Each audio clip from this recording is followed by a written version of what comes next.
एक समय की बात है, एक भाई बहन रहते थे। बहन का नियम था कि वह अपने भाई का चेहरा देखे ही खाना खाती थी। हर रोज वह सुबह उठती थी और जल्दी जल्दी सारा काम करके अपने भाई का मुंह देखने के लिए उसके घर जाती थी।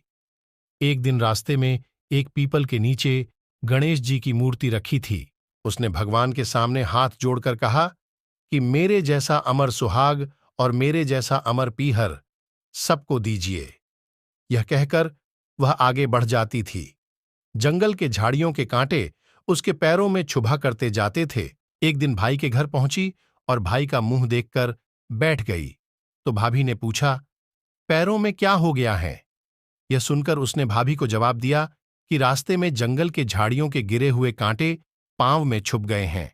जब वह वापस अपने घर आ जाए तब भाभी ने अपने पति से कहा कि रास्ते को साफ करवा दो, आपकी बहन के पांव में बहुत सारे कांटा चुभ गए हैं।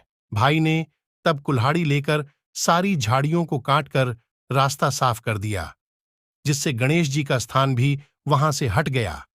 यह देखकर भगवान गुस्सा हो गए और उसके भाई के प्राण हर लिए।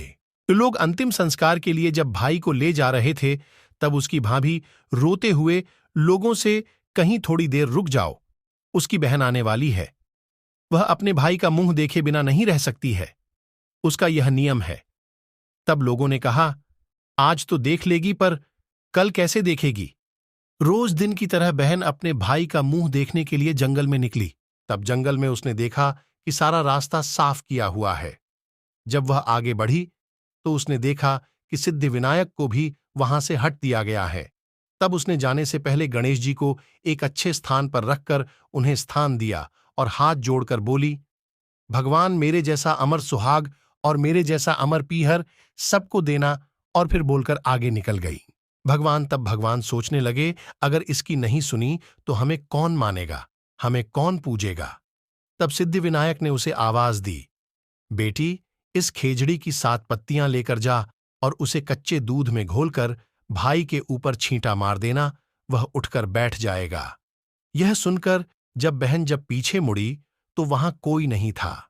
फिर वह यह सोचने लगी कि ठीक है, जैसा सुना वैसा कर लेती हूं। फिर वह 7 खेजड़ी की पत्तियां लेकर अपने भाई के घर पहुंची। उसने देखा वहां कई लोग बैठे हुए हैं।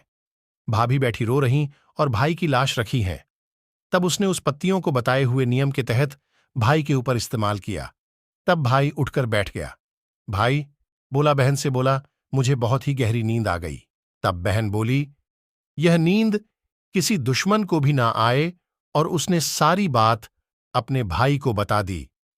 तो मान्यता के अनुसार ये है गणेश जी की चमत्कारी कहानी।